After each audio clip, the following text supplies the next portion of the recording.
In 1 week's time, a lot has happened. All of the change that has occurred between last week and this week is dizzying. For instance, last week I was a full-time associate pastor, and this week I'm still a full-time associate pastor, but I'm also a full-time caregiver for my 18-month-old and 4-year-old. Cal and I are sharing the responsibility, but our days go from 7 a.m. until midnight, if we're lucky.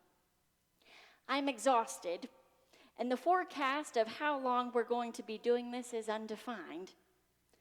This sudden change has had dramatic effects on so many lives.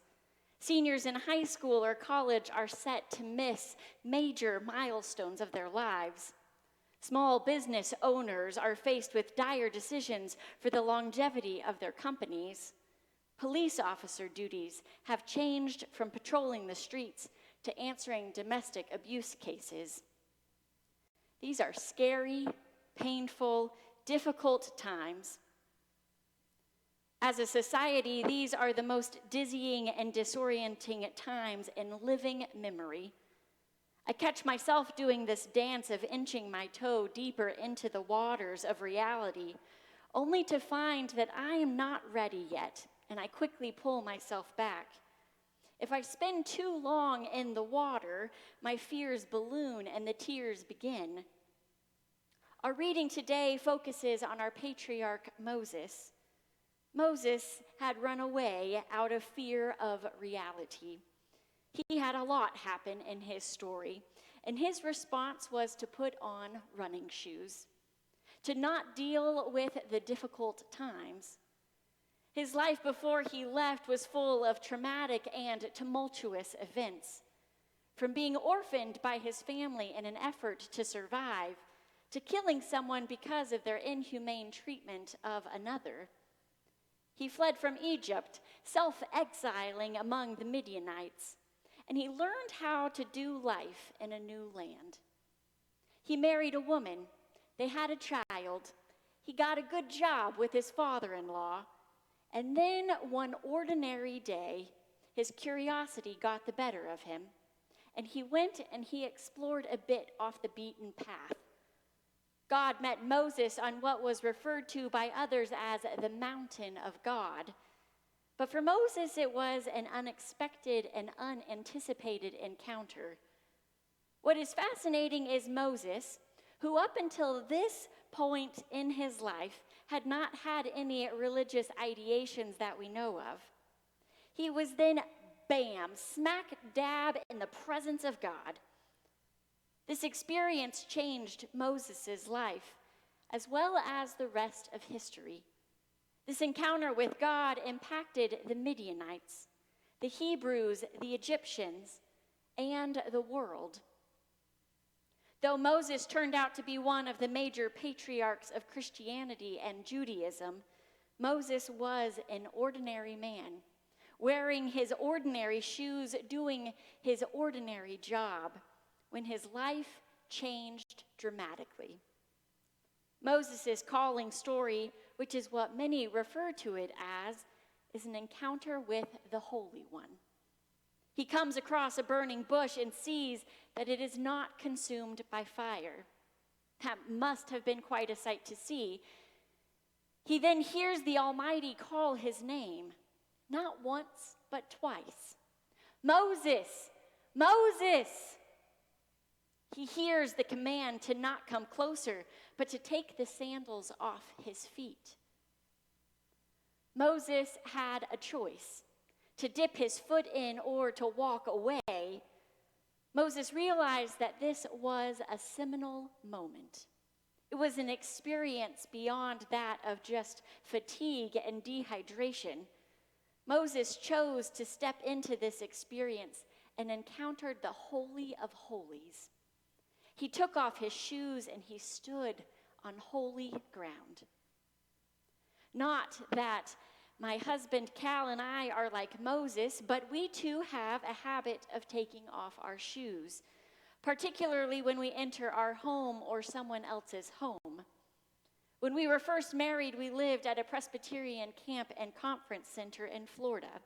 and our driveway and the camp's driveway were made out of sand. And we naturally fell into the habit of taking our shoes off because, you see, sand would get into everything. We ultimately did not want to bring what we had been walking through into our home or someone else's home. We did not want to bring the unclean into a sacred space. This tradition of taking off your shoes upon entering occurs throughout the world. It has religious, cultural, and hygienic roots. If we focus on the religious roots and we take off our shoes, what might it be like to acknowledge that we are standing on holy ground? As we are all in our homes, a place that is holy ground to so many of us, a place in which we are ourselves, wearing our comfy clothes, sporting our sleepy hair, with pictures, memories, and experiences surrounding us. Perhaps this might be a time in which we can experience our Creator.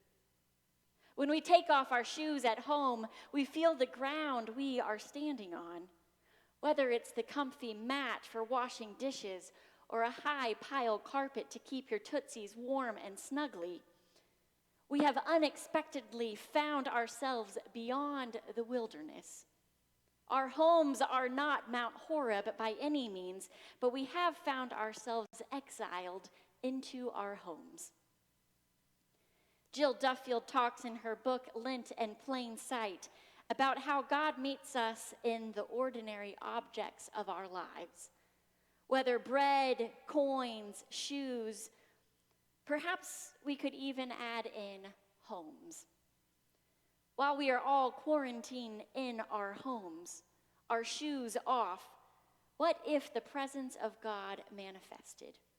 What might it look like if each day of shelter in place we acknowledged the unmistakable presence of God and then act with reverence, awe, and thanksgiving? These are scary and challenging times. But God continues to be with us.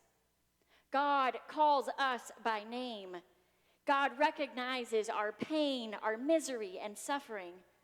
God meets us in our need. If God can meet Moses in a burning bush that is not consumed, God can meet us in our living room. In the uncertainty of having food, God meets us. In the uncertainty of jobs, God meets us. In the uncertainty of our finances, God meets us. In the uncertainty of our health and our loved ones' health, God meets us. The shock of what is happening makes me want to focus inward. Rather than thinking about others, I find myself quickly responding from a place of fight or flight. The uncertainty around when things will return to normal makes me want to put on metaphorical running shoes to get away from this pandemic, to close my eyes and ears and find my safe place. The good news, friends, is that God is in the uncertainty. God is asking us to take off and hand our shoes to God. 2,000 years ago, God chose to put on human shoes and lived a human life full of misery and pain. As God called Moses, God too calls us by name and promises to be with us as we endure these challenges and difficulties. God gently comes alongside us. God sits next to us, and when we're ready, holds us in the midst of chaos and pain, removing our hands from our ears and helping us to open our eyes. We are not alone. In a little bit, when virtual church has ended, we're going to find ourselves in the same room that we have been in for the past week. How might we remember God's promise? I'd like to invite you to take pictures of where we see God this week. You can post these pictures on First Pres Asheville's social media, or you can share these photos with friends, or you can keep these photos for just yourself so that you can remember and look back at them later. These photos will serve as a reminder that God is absolutely here with us now. This morning, as I got into my car to come to church, I sat down and took a deep sigh before turning the vehicle on. And in that moment, I kid you not, a bird came up to my car window just to say hello. As I stand here this morning in this empty sanctuary, God's presence is here. God's presence is in the sunlight. God's presence is in the cherry blossoms. God's presence surrounds us all. Friends, I believe God is present and at work in our lives, even in the midst of our pain and suffering. So may you go from here, from this video, knowing that God is with you. God promises to hear our cries. And as the rest of Moses' story goes, God will deliver us. Amen.